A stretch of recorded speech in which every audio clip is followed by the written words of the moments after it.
Masa diorang masuk nak check ECG tu, family abah ni dah menjerit-jerit macam orang kena histeria tau. Baik yang perempuan, baik yang lelaki. Yang lelaki siap tungguk-tungguk pintu macam nak pecah. Masalahnya dua-dua jantina ni berlawan-lawan pula siapa mengaum paling kuat. Makin lama makin seram pula tengokkan diorang ni punya perangai tau.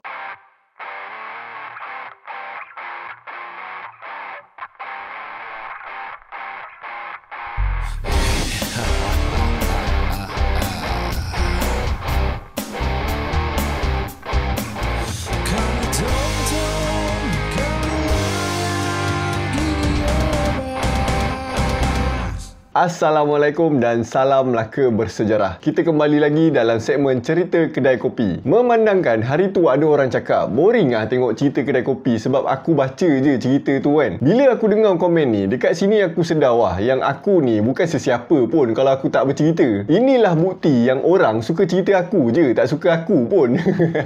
Tapi tak apa, demi nak menguji betul ke tak teori aku, hari ni aku takkan baca. Hari ni aku akan ceritakan balik kisah yang orang dah share dengan aku. Aku tak janji video hari ni akan jadi yang terbaik, tapi aku akan cuba sebaik yang mungkin lah. So, tanpa membuang masa lagi, jom kita dengarkan cerita kedai kopi hari ni.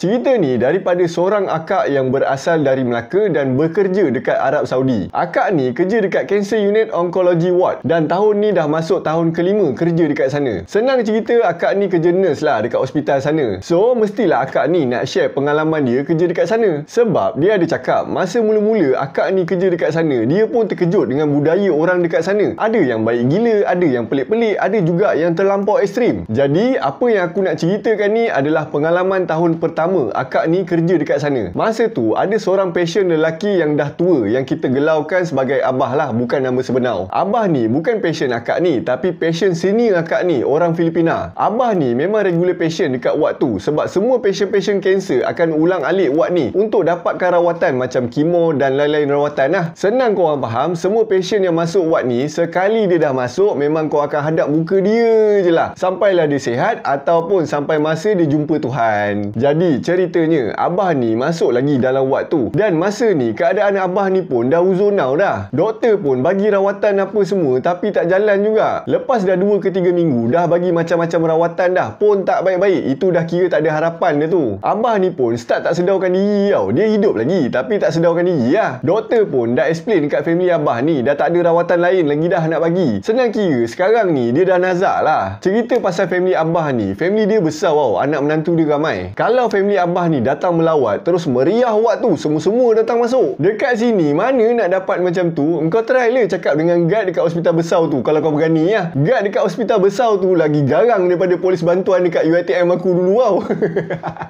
So dekat sini biasa paling ramai pun 2 orang lah sekali masuk untuk melawat. Sebab nurse tak nak kita ni kacau pasien tengah rehat ke, tengah tidur ke. Dan kita sendiri pun tak ada nak lepak lama-lama. Tanya khabar, bagi buah tangan sikit, lepas tu belah lah. Tapi kalau dekat sana sekali masuk sampai 3 ke 5 orang. Akak ni cakap kadang-kadang sampai penuh orang yang datang melawat dekat dalam bilik abah ni. Sampai ganggu nurse dengan doktor nak buat kerja. Akak ni kata diorang ni pula kalau nurse masuk mulalah tanya yang ini kenapa, yang itu kenapa tak buka mata, kenapa bernafas guna hidung, kenapa makan guna mulut. Padahal benda-benda ni doktor dah explain lah. Aku ingat kan masa doktor explain tu diorang ni tak faham pun benarnya, tapi acah-acah faham. Itu satu hal lah. Yang satu hal lagi, diorang ni kalau datang bawa banyak gila makanan, air teh atau air kopi Arab kahwa tu, kurma, manisan, macam-macam lah dia orang bawa. Bagus lah bawa makanan kan. Masalahnya air dengan makanan tu bukan pasien dapat pun. Bila dah ada makanan, air minum, diorang boleh buat wad tu macam Old Town White Coffee tau. Kepala bapak dia.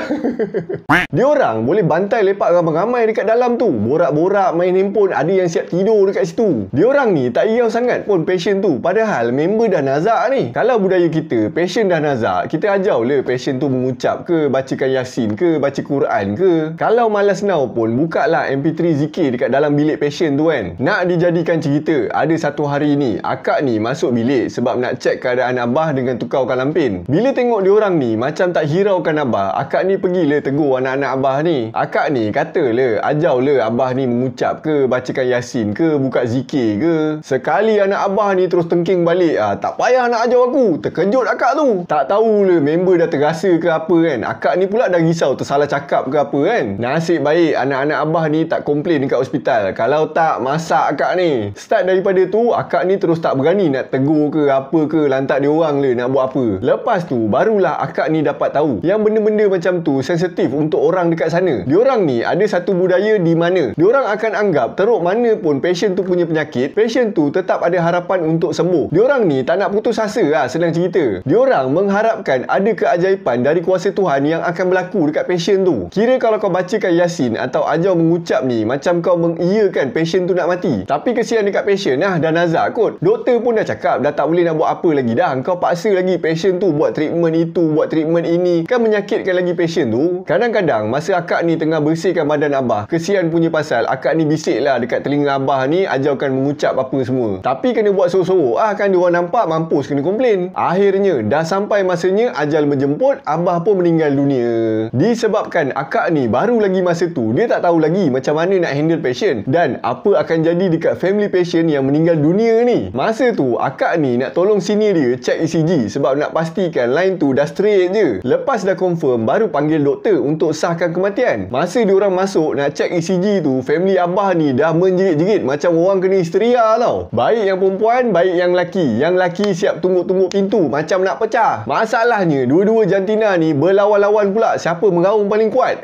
Makin lama makin seram pula tengokkan diorang ni punya perangai tau. Akak ni dengan sini dia pun keluar panggil doktor. Bila doktor masuk nak sahkan kematian, family member yang lelaki terus jadi agresif nak tumbuk muka doktor tu. Doktor pun cuak gila kau. Doktor tu seorang, diorang ni ramai, tak kena gojak kejap lagi yang. Doktor pun terus lari keluar, suruh akak ni pergi panggil security. Doktor siap cakap dengan akak ni dia takkan masuk selagi security tak datang. Akak ni dengan senior dia lagi goyang nak masuk kan, sebab diorang kena bersihkan mayat abah tu dulu. So senior akak ni kata tunggu dulu, jangan masuk, tunggu security sampai dulu. Dalam kata suruh tunggu dulu, tiba-tiba dengar suara orang menjerit daripada pintu masuk ward. Rupanya salah seorang anak abah ni baru sampai, terus berlari masuk dalam bilik abah. Tak lama lepas tu ada seorang family member panggil akak ni sebab ada orang dah pensan dekat dalam. Akak ni dengan sini dia dah uara tau, nak masuk takut tapi ada emergency macam mana ni kan. Ngam-ngam security pun sampai, diorang pun masuk dalam sama-sama, cek orang yang pensan tu, bagilah oksigen apa semua. Bila doktor nak sahkan kematian, family member diorang terus mengamuk balik. Tapi disebabkan ada security, diorang terpaksa terima je lah walaupun tengah marah gila babi.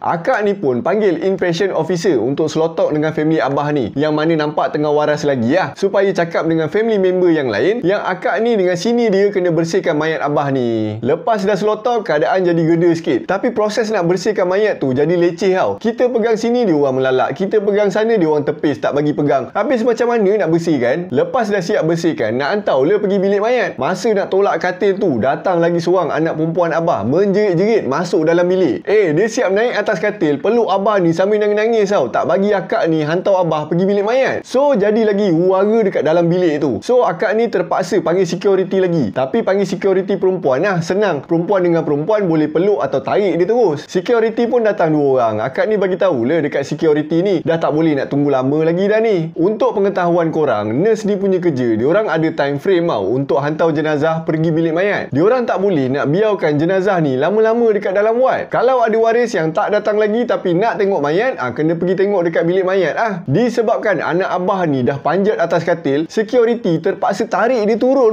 Masa nak tarik tu memang bersilat chaos gila Bila dapat je tarik anak perempuan dia tu, akak ni dengan sini dia terus tolak katil abah ni keluar bilik. Keluar je bilik, seorang lagi security terus tutup pintu. Dia tarik tombol pintu tu kuat-kuat sebab tak nak bagi anak perempuan abah ni keluar daripada bilik tu. Yang seorang lagi security tu tak tahulah apa nasib dia dekat dalam tu kan. Akak ni cakap itulah kali pertama dia tolak katil jenazah dalam keadaan berlari tau. Selalunya tolak biasa je dalam keadaan tenang, santai-santai je. Masa akak ni tengah berlari tolak katil tu, akak ni dengar bunyi orang hentak-hentak pintu bilik tu. Kuat gila Alhamdulillah, akhirnya akak ni dapat juga hantar jenazah abah pergi bilik mayat. Bila akak ni dengan senior dia datang balik dekat ward tu, dia tengok family abah ni ada lagi dekat dalam bilik tu. Kecuali yang meraung tadi tu dah hilang, tak tahu mana pergi. Akak tu rasa dia dah pergi bilik mayat untuk tengok jenazah abah lah. Akak ni cerita budaya dekat Arab Saudi, orang perempuan tak boleh pergi kubur. Jadi dekat bilik mayat tu, jenazah akan dibersihkan dan dikafankan, dan terus bawa pergi kubur. Tak ada nak hantar-hantar balik rumah dulu ke apa. Mungkin disebabkan tu lah anak perempuan dia meroyan bila akak ni nak hantar abah pergi bilik mayat. Bahasa mudahnya, kalau abah ni dah pergi bilik mayat, dia tahu dia takkan dapat jumpa lagi abah ni. Lepas daripada kejadian tu, akak ni dengan nurse-nurse dekat sana dah faham sangat dah keadaan bila ada orang meninggal dekat dalam wad. Orang pengsan, orang meraung macam kena rasuk, itu semua normal dah bagi akak ni. Dah nak masuk 5 tahun kot kerja dekat sana, memang boleh adapt lah dengan budaya dekat sana kan.